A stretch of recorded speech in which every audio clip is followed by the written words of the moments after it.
Are you really even farming if you haven't took the kids to school in the farm truck?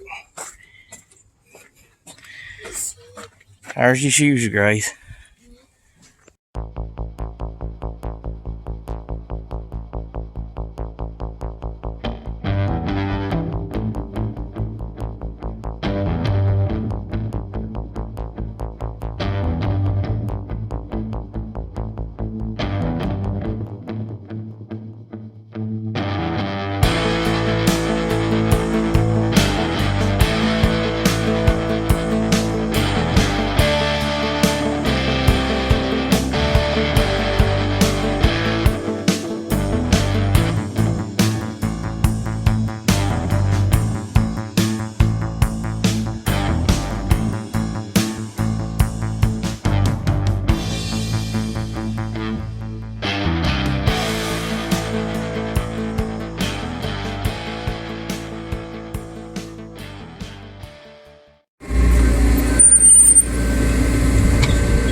So it's so nice to have all the functions of our bean header back to working now.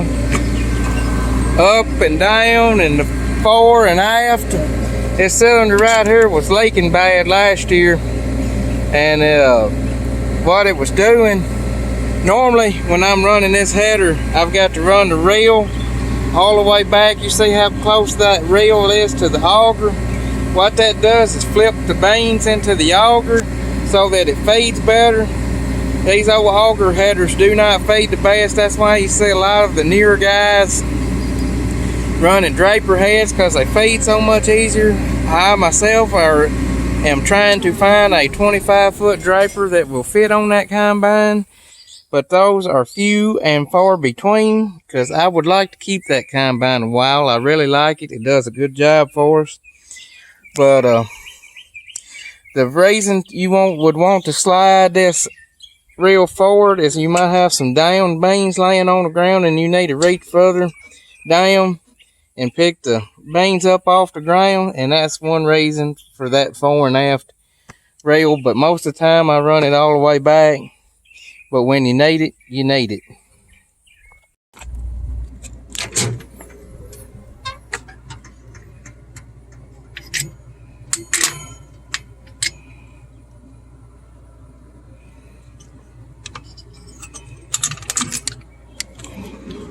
Watch this. Extendable ratchet. Love it. New knife. Guys, I believe our knife has seen better days. It's not supposed to do that.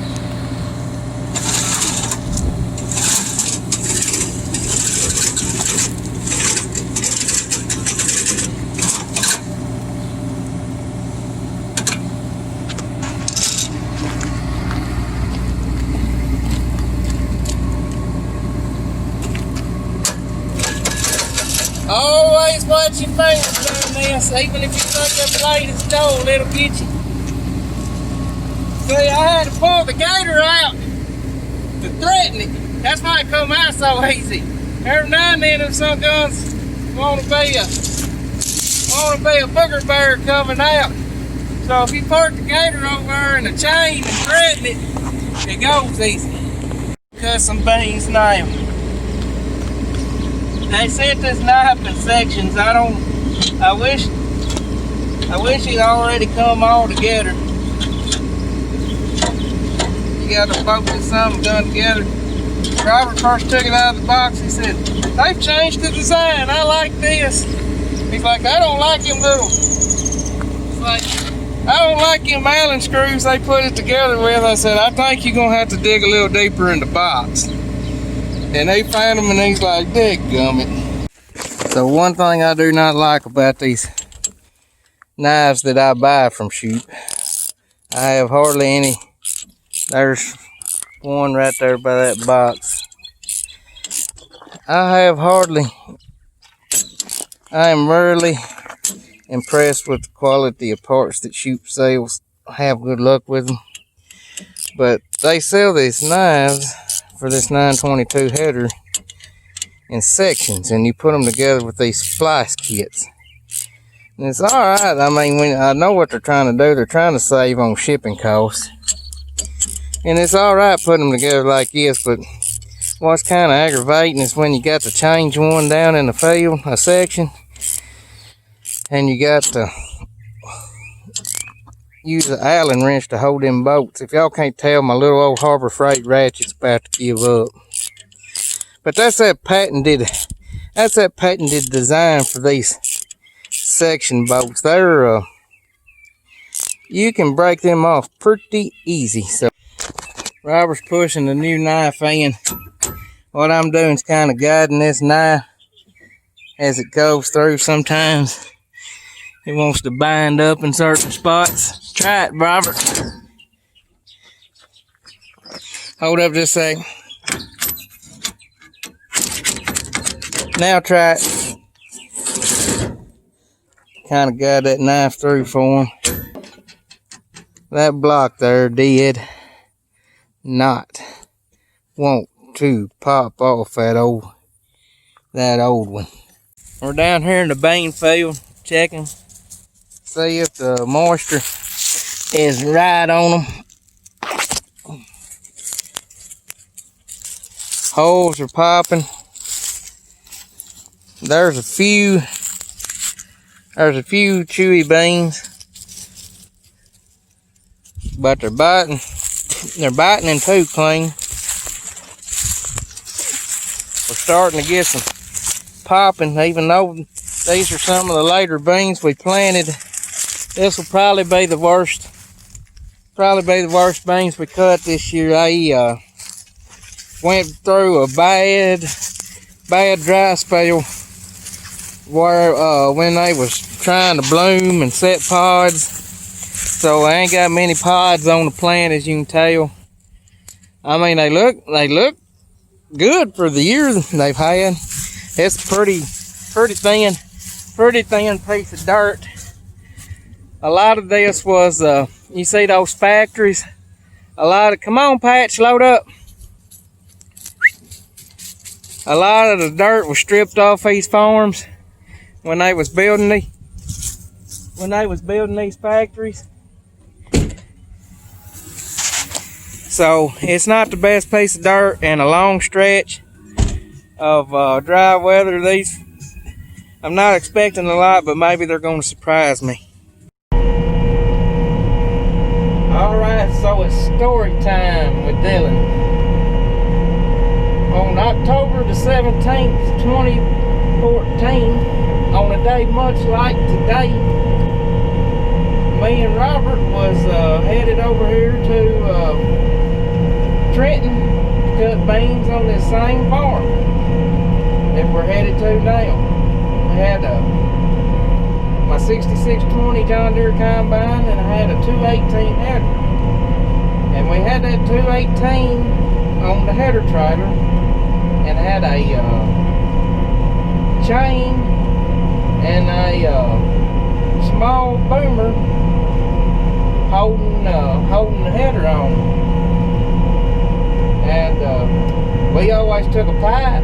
It's one of those boomers that you pull down. Old boomerang style is what I call it. But anyways, we always took a pipe, pulled it down. Well, we got over here to the farm where we was going to cut, and I was pulling into the field, and Robert was undoing the header, and that old boomer had lots of tension on it. And Robert slid a pipe on the end of that boomer and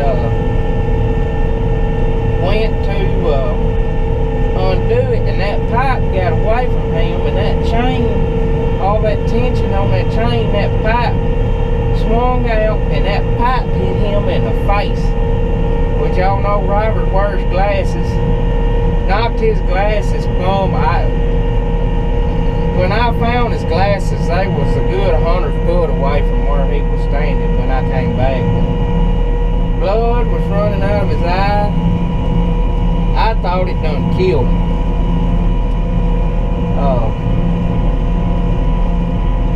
must have been God looking out for us or something, because we was in his old red truck, his red Dodge that he's got now, and that fool's trying to slide swipe in. But anyways, it was in that red Dodge truck that he's got now, and there was a white towel in the back seat, and I handed him that towel and put it over his eye and laid him in the back seat of that red Dodge. I don't even know if I shut the combine off. I yanked the pan on that header trailer, and I didn't care if that header rolled off. I didn't scotch the trailer or nothing. I loaded him up in the back of that truck. And I don't think that old Cummins quit blowing black smoke the entire time I was taking him over. I wasn't cutting her no slack. I took him to the Humboldt ER was still open then. They've closed it now. But trying to stay on point, I took him in there to the ER and they rushed him to the back. He was in so much pain. Of course, it was a head lick that he got sick in his stomach multiple times. And they got a helicopter. They airlifted him to Vanderbilt and took a look at his eye there and said, well, you fractured your eye socket, but we're going to have to wait for the swelling to go down before we can do anything. And believe it or not, they sent him home that night. Didn't even have a concussion. But they sent him home that night, and he went back to the Vanderbilt, and they performed surgery on his eye about a week later. So he's got a titanium plate up underneath his eye, and if you look at his face real close, you can see a scar there under his eye where that pipe hit him. But needless to say, we do not use that style of chain binders anymore. We use a ratcheting style of binder that is a whole lot safer, and I think they work better. They stay a whole lot tighter. So for y'all that work on the farm, we was in a hurry that day, hadn't cut any beans. It was the middle of October, and probably could have been a lot safer. So y'all that's involved in agriculture and running this equipment, and I'm guilty of it myself even after that happened, just remember to slow down and take your time, because it ain't worth risking your life over. And I'll try to find a picture of Robert there after it hit him and send y'all, or put it on my page.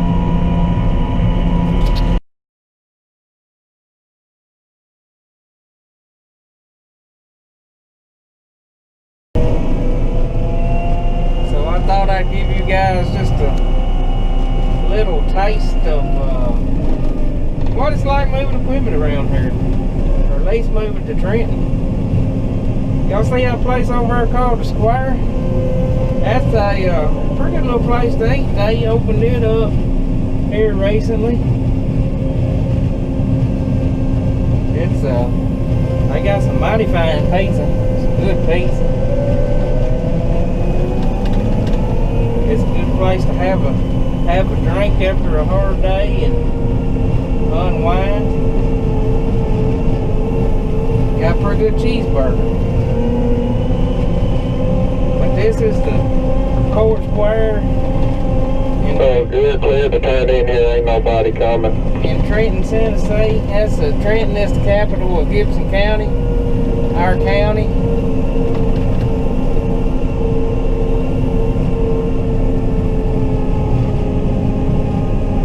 When we go to my daddy's farm, we go straight and go up there and hit a little stretch of 4-lane and get on the Alamo Highway and go up that way. But going over here to the industrial part, we come down this little stretch here. It's right through the middle of Let's do a big line here. Looks pretty level. It's right through the middle of town, but it's a big wide area, and I ain't got to worry about stuff. It's a great old big line. I think you got it. Yeah, you got it. There's some low-hanging lines, and we probably really ought to fold the extensions up, but it is quite a bit of work folding them darn extensions down. We prefer to just leave them up if we can. If you watch what you're doing, it's not any big deal there. Only thing I've ever pulled down with these extensions is I grabbed a cable TV line. Well, actually I have caught 2 cable TV lines. So that story I was telling y'all about. You see what Robert's doing right now, where he's doing that ratchet strap? Well, we had a chain and boomer right there, and that son of a gun popped the fire out of him in the face, knocked his glasses off. Like I said, blood was running out of his eye. It was not a pretty sight. But we got smarter, we got older, we got wiser, and now we use that big ratchet strap. We probably ought to have 2 on it, but we don't normally get too wild.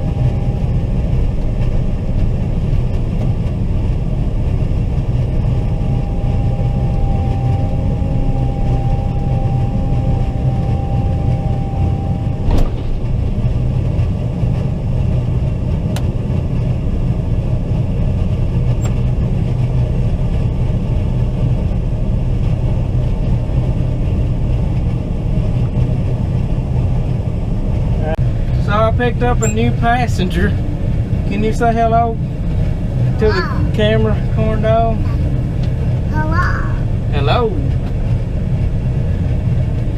Alright.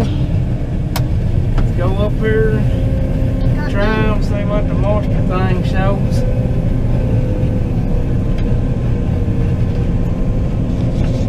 That's beans over there. That is beans, ain't it?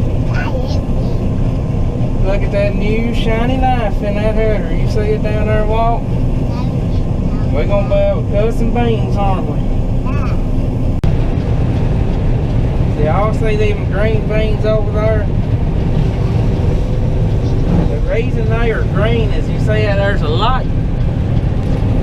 My camera ain't acting right today, guys, so I'm sorry. There's a light over on that light pole. And beans mature by the amount of nighttime hours. So when the nights start getting longer, that's how beans know it's time to mature. And when that light stays on all night, those beans don't think that it is time to mature yet. And they won't never mature until we get a frost and just basically more or less kill them. And I got a lot of them little green boogers down there. It's making me nervous. As long as they don't... I was just fixing to say, as long as they don't come in a wad, we will be okay. And what they do, they came in a wad.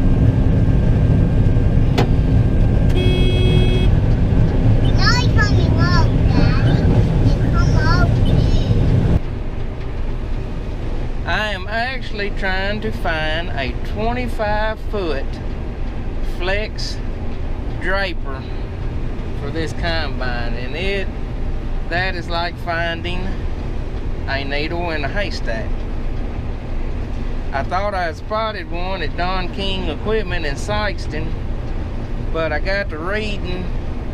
I need, it's a Case IH. It's actually a Case IH header, but you know, MacDon made the headers for Case IH for a while.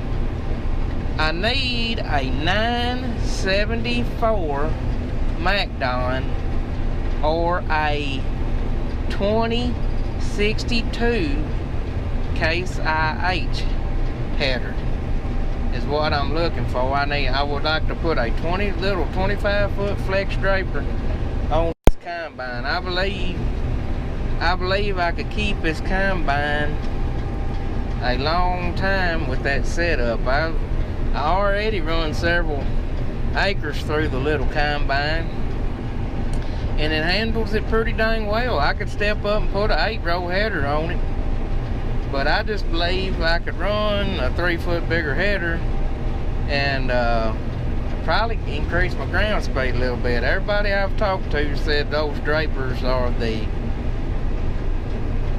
crap. Said they make a different machine out of it. And I would like to find one to run for a day. I really would, but like I said, finding a 25-foot flex draper, it's like finding a needle in a haystack. And you may ask, why would I want a flex draper? This bull crap right here. Darn auger choked down for no reason.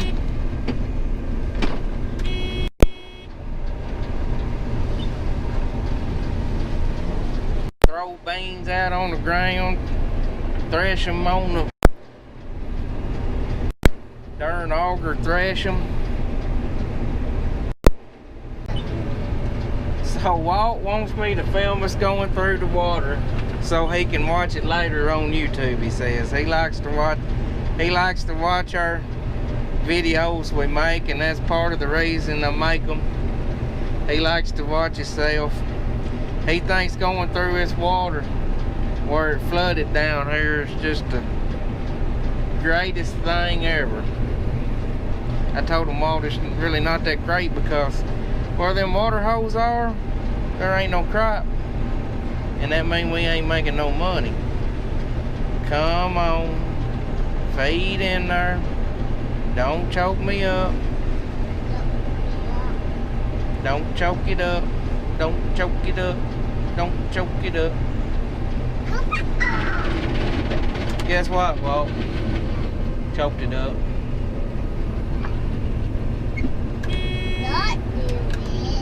These green stem beans are heck on a reverser, ain't they?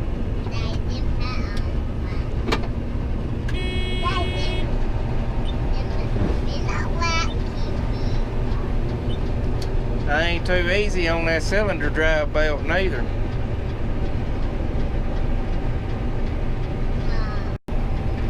Walton, your mama's here to pick you up. Well, you don't want to be on the combine, you told me.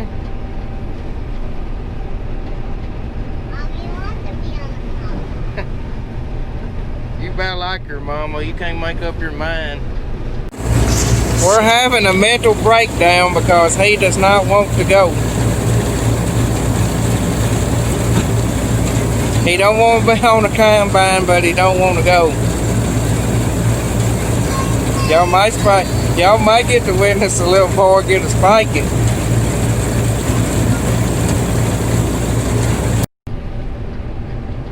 So this is another field I have got that I rent that has come a long, long way since I took it over. A lot of this field used to flood, and then this whole corner down here was in trees, grown up in trees, and I cleared it off. Took a dirt pan and cut through the center of this farm and put a cut on grade through the center. It's a kind of a slanted rectangular field. What's the word for that, Robert? I have no idea. Anyways, but I made that ditch go across. Is it not acute? I don't know. Anyways, we put a ditch across this entire farm to drain this farm, and needless to say, it made a world of difference. Now, looking at the soil test on this farm, you wouldn't think it would do a lot, but the first 60 bushel beans I ever cut in my farming career was on this farm. Made with some Steins, a 4.9 Stein, and they cut 64 bushels to the acre. Liberty Link, and they had dicamba drift on them. And when that dicamba drift first started, I used to worry about it. But as long as if it dings them at the right stage, that dicamba on a Liberty bean will make them suckers load up, and you can make some beans. Now, I didn't start making 60 bushel beans till we started getting dicamba drift. But I joke about that. That is a serious issue. I was really worried at the time, and there's a lot of people that did not have the same results that we did. It really hurt their yields. But we did make the switch to extend beans after 2 years of that.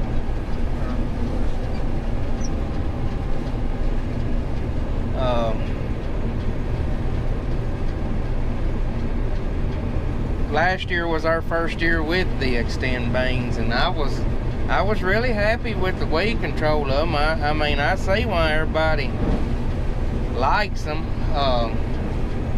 Our yields was off a little bit last year from the Liberties we had been growing, but I think some of that was a learning curve. That we had never grew them before and didn't really know what varieties to put where. I think we did a better job with that this year. I will tell you one thing about these beans. They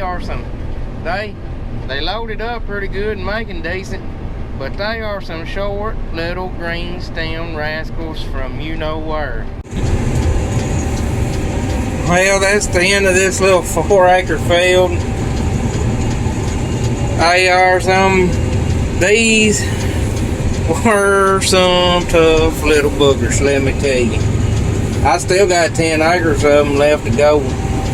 I'm cleaning up some straggles. That's what I call them, straggles. It's beans you had to jump over when you made a pile or something. I hate to leave a field looking raggedy. There's nothing I can't stand more than a raggedy looking soybean field after you get done cutting it. So I'm cleaning up a thing or two. These soybeans here, the reason they're so short is they went for over a month with any measurable rainfall to amount to anything. And I guess when it started raining again in August, them sun guns fired back up, and try and get them beans. There they go. There we go. But I guess that when we started getting rain again, them little sun guns fired back up, because they are the toughest little rascals that I have ever cut.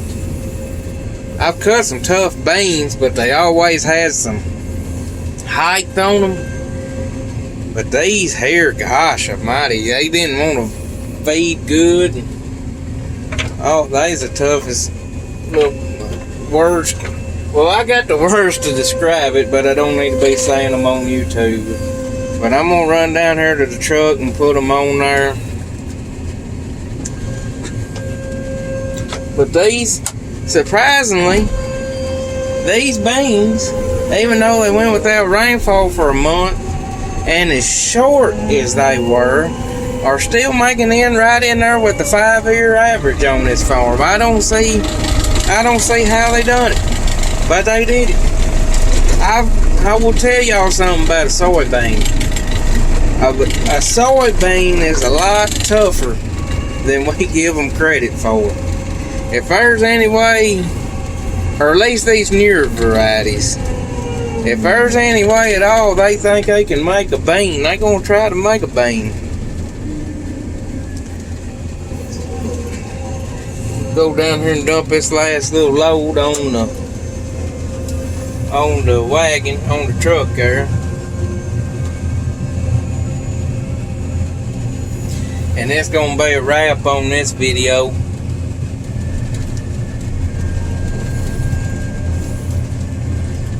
If y'all like what we're doing, as always, be sure to like and subscribe. We'll be cutting beans again tomorrow if the good Lord's willing. We knocked out 20 acres this afternoon, which was surprising to me as late a start as we got. We as of this morning, we liked 445 acres of soybeans. Now we like 425. As if things will run right, that if we can cut it in a little less than 10 days. But I'm counting on 10 to 14 days to finish these beans up. 10 to 14 days of running to finish these beans up. We can cut 40 acres a day fairly easy. 50 acres is what I call a good day. 60 acres is a big day.